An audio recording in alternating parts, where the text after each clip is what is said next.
Vamos dar continuidade à construção da nossa API. Hoje a gente vai criar duas rotas. Seria uma rota para consultar todos os usuários que nós temos na base e uma rota para consultar um usuário específico, passando na URL o seu ID. Aqui eu fiz uma alteração, adicionei esse region, que é só para agrupar essas rotas aqui, que seriam rotas da API, rotas úteis. E a gente vai criar aqui uma outra region, que seria das rotas de usuário. Dependendo da API, o ideal é a gente ter arquivos separados, deixar essas rotas em arquivos separados. Um controller para as rotas de usuário, um controller para as rotas de produto, mas eu vou fazer tudo nesse arquivo para a gente ganhar tempo. Aqui seria a região das rotas de usuário. E a gente vai ter duas rotas, que seria a rota que vai pegar todos os usuários, usuário, que ela é do tipo get, e vai ter o nome get all usuário. A gente vai ter uma segunda rota que é para pegar os usuários por ID. Aqui a gente vai estar o parâmetro na URL com .id, que é também get, e aqui vai ser get by usuário by ID. Vamos pegar esses dois métodos, vamos colocar eles aqui. Get all usuários, e aqui seria get by ID usuário. Dá um Ctrl Shift C para implementar. Vou colocar os dois dentro dessa região. E aqui basicamente só verificar se o nome desse cara aqui tá errado, get usuários, né? E aqui seria pronto. Vamos pegar essa linha, esse trecho de código, porque basicamente vai ser igual aqui para pegar todos os usuários. Não vai ter essas mensagens, vai ter autenticação, essas rotas são protegidas, ninguém pode acessar elas sem estar autenticado. Agora a gente, para fazer a consulta, né, a gente precisa, como nossa API é REST, né, a gente tem que retornar um objeto JSON, seja ele um array de objeto ou um objeto específico. Vou copiar isso aqui também aqui para baixo.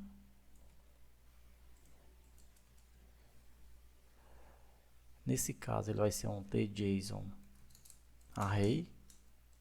A gente vai retornar um array de usuários. E aqui é onde a gente vai chamar a rotina que a gente vai criar para pegar todos os usuários. Eu vou criar aqui as duas functions. Na verdade, a gente tem que adicionar aqui na interface log. Function é get all, e vai retornar um tJSON array. Pera aí, deixa eu adicionar logo o use aqui do fpJSON.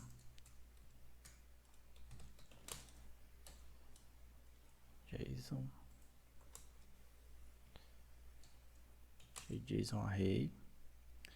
E o outro função que vai ser o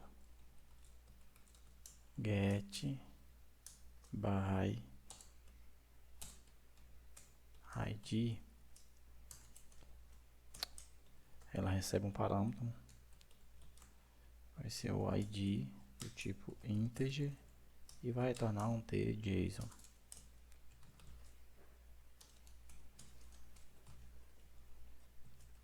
JSON object. Vamos pegar essa assinatura aqui, vamos implementar na nossa classe. Ctrl Shift C. Antes da gente implementar, a gente vai criar uma classe que vai fazer essa conversão. Eu já criei essa classe, eu vou só adicionar ela ao projeto e vou mostrar como ela é bem simples. Esse tipo de classe tem muito aí, se você pesquisar na web você vai encontrar vários que fazem esse tipo de conversão, que é pegar um dataset e transformá-lo ele em um JSON. Mas para o nosso exemplo aqui, eu quis criar, porque é algo bem simples. Eu vou adicionar aqui a Unity ao nosso projeto e mostrar como ela é simples. ADD, ela vai estar dentro de CRC, que seria esse dataset convert, é um helper. Vou abrir ele aqui, ele é um class helper, bem simples, ó. É um class helper de tDataset, onde a gente tem dois métodos, que é o tJSONObject e o tJSONArray. O tJSONObject, ele cria um objeto, né? E aí ele verifica se o dataset é diferente de vazio, né? Não está vazio. Ele vai percorrer todos os seus fields, adicionando ao JSON o nome do field, né? Tudo minúsculo, e o seu valor.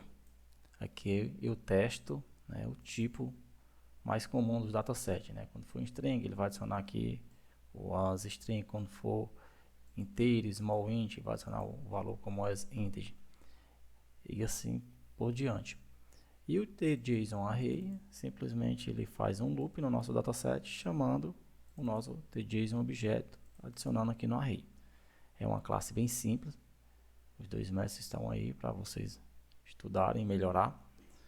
E aqui no DB usuário a gente vai ter que fazer o uso dele, datasetConvert, porque aqui na implementação desses métodos a gente vai usar eles para converter o nosso dataset.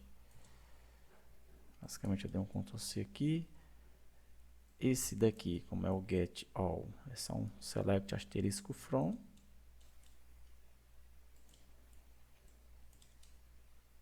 Não tem parâmetro.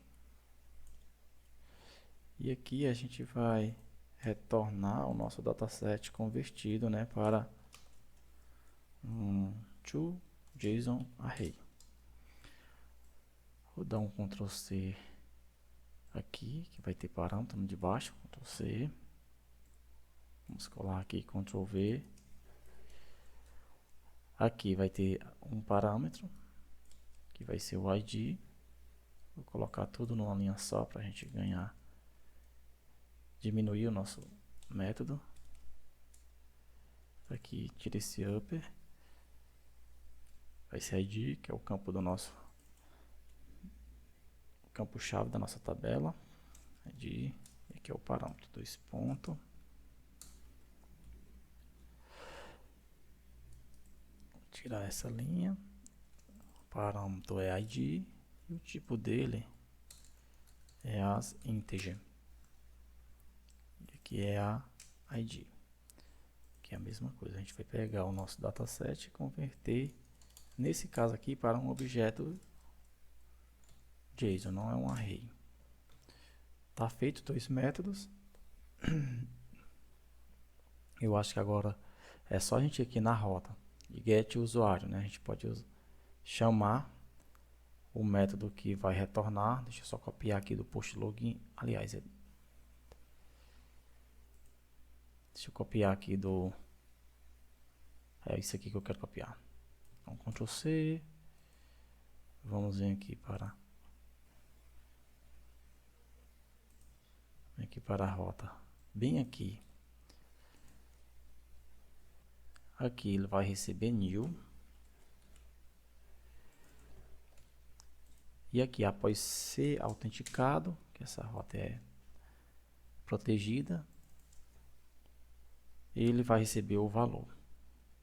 Para isso a gente vai chamar um método, né, get all, que no caso não tem nenhum parâmetro. Passou pela autenticação, vai trazer. Aqui ele vai adicionar o 200 para o response, né? Em caso de erro, ele vai passar o código de erro. Aqui a gente precisa fazer uma validação, é que se, como eu atribuo o new aqui para ele, só vou passar o content se ele tiver criado.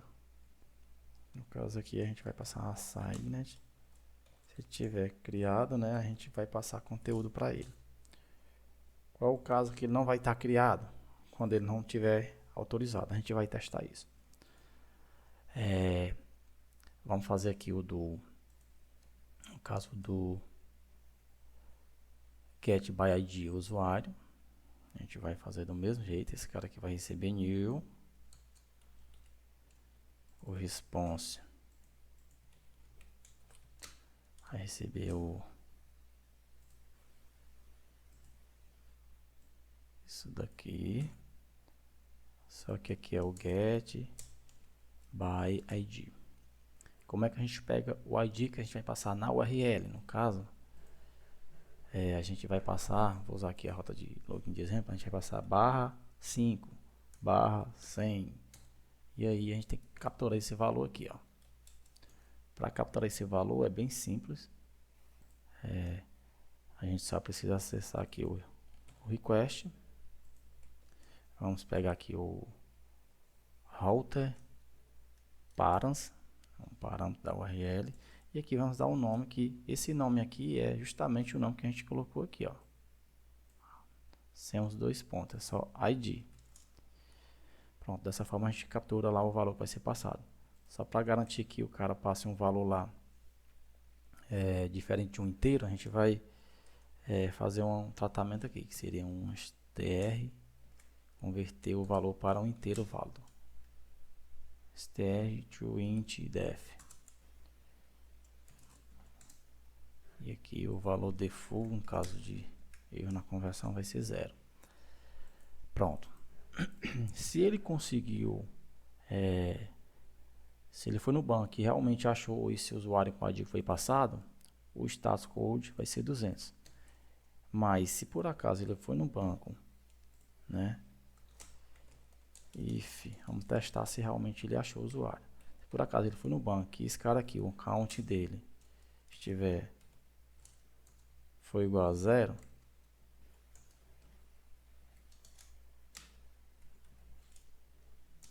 é porque ele não localizou, a nossa query lá está vazia, né? Não localizou o usuário passado. E então o status code dele vai ser um 404 de not found. Aqui também a gente vai verificar se ele está assinado, se ele foi criado, né? O response. E no caso desse aqui a gente tem que verificar, tem que ter uma segunda condição, que é verificar se ele tem valor, né? Se ele é maior que 0, se ele foi localizado no banco o ID. E aí sim a gente passa. Porque senão ele vai passar dessa forma. E não é legal. No caso de uma lista, que é aqui em cima, esse aqui eu posso passar. Aqui sempre eu vou retornar 200, né? Só não vou retornar 200 quando ele não tiver autorização. E aqui a gente sempre retorna a lista. Independente se ela tem valor ou não, a gente vai retornar ela sim quando não tiver valor. Como aqui é um ID, a gente precisa retornar o objeto solicitado, caso exista. Senão a gente retorna um não encontrado. Vamos dar um Shift F9 aqui para compilar. Tudo certo. Vamos executar. E aqui a gente vai testar agora no Postman. Eu vou copiar esse URL e vou criar um novo request. É do tipo get, os nossos métodos. E aqui seria usuário. Vamos testar logo a autenticação. Não estou passando aqui, ó, nada para a gente ver o erro da autenticação. Vou dar um OK. Ele vai dizer aqui, ó, não autorizado. E agora a gente vai se autenticar. Já está aqui. Vou dar um send. E aqui, ó, ele trouxe nossos dois usuários. Esse usuário eu criei justamente para testar, que é esse aqui, para não ter só um. E a nossa rota de pegar todos os usuários está ok. Próximo teste agora, nós testar outra rota, que seria essa daqui, ó. Vou logo testar passando um valor inválido. Ele não trouxe, ó, 404, que é justamente ele não encontrou esse cara porque ele vai converter isso aqui para um inteiro, e vai ser 0, não vai ter 0 no banco. Se eu botar o 1 aqui, ele vai trazer o 1. Se eu colocar o 2, ele vai trazer o 2 com o status code de 200. Era isso, essas duas rotas que eu queria fazer. O próximo passo agora é a gente construir, né, o CRUD, que de fato é o create, o update e o delete.